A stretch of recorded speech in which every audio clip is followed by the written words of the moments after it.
Hello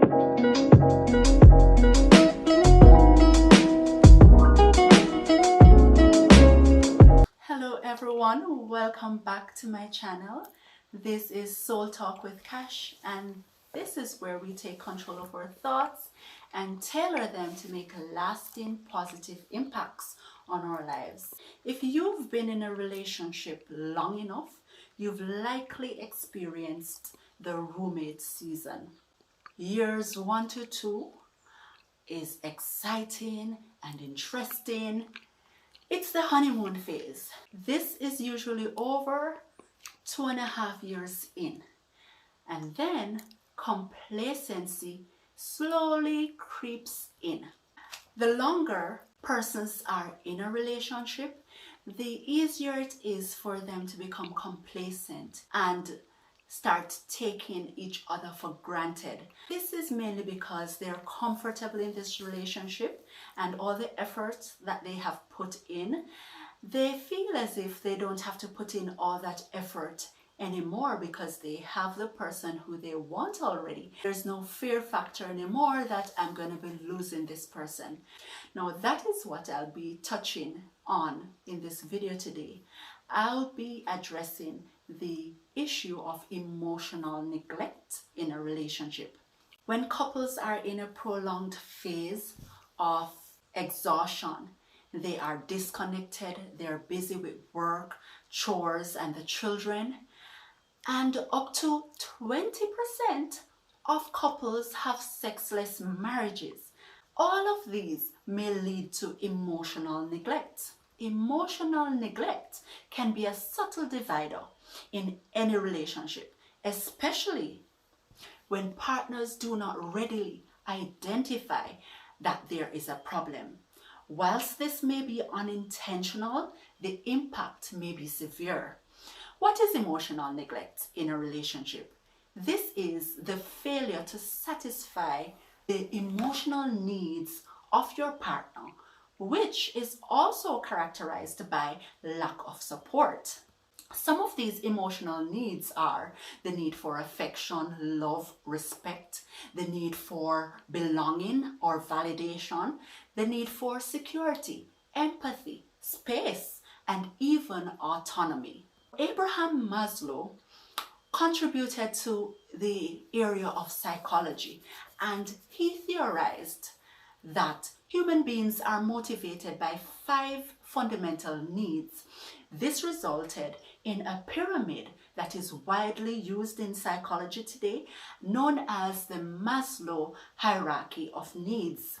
These are, at the base of this pyramid, are the physiological needs. Then there are the safety needs, followed by belongingness and love needs.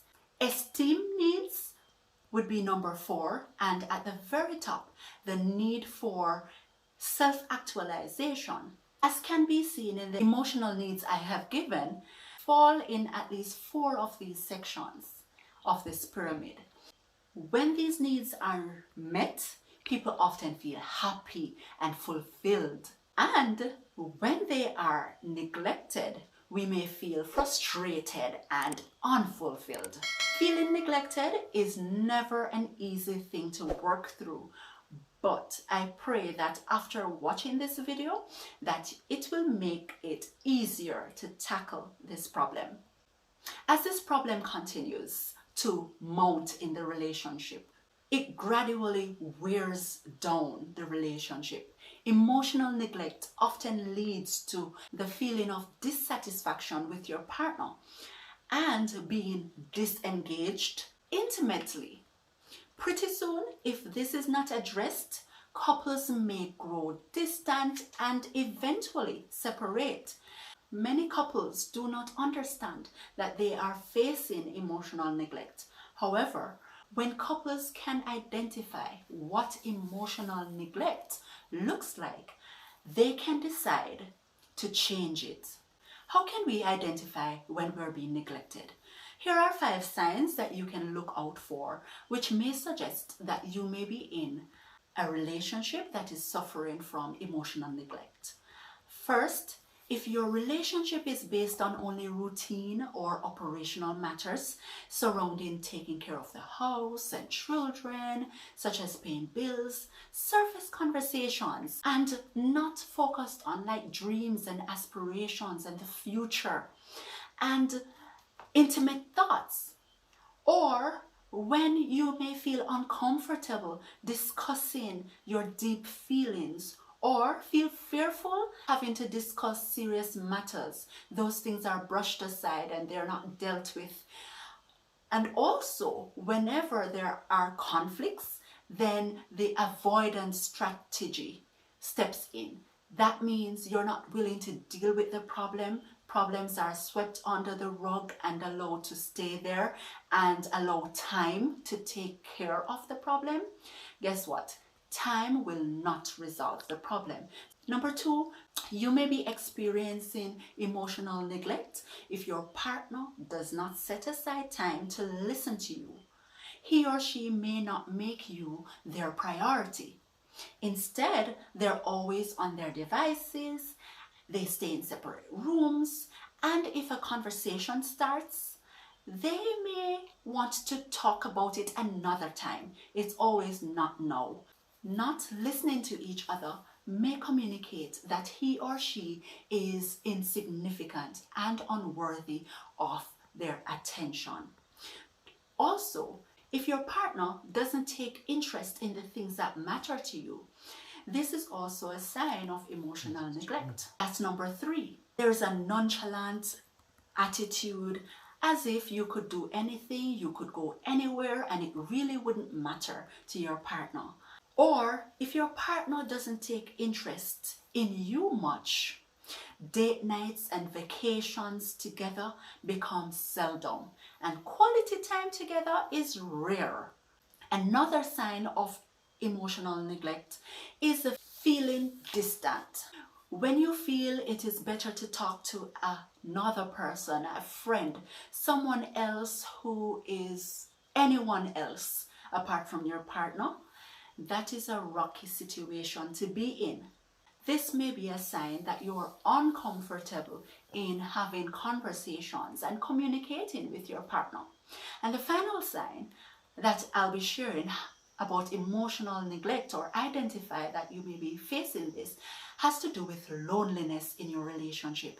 If both of you are still in the same house, doing chores together, still taking care of the family, but you feel lonely because there may be a loss of connection or spark in this relationship, and you are living like roommates instead of spouses, that is another sign of emotional neglect. If this is your reality, all hope is not lost, because when you recognize that there is a problem, acknowledgement is the first sign to solving the problem. With any problem, there's always a solution. Now, here are a few solutions that may help you deal with emotional neglect. Number one is to discuss the problem.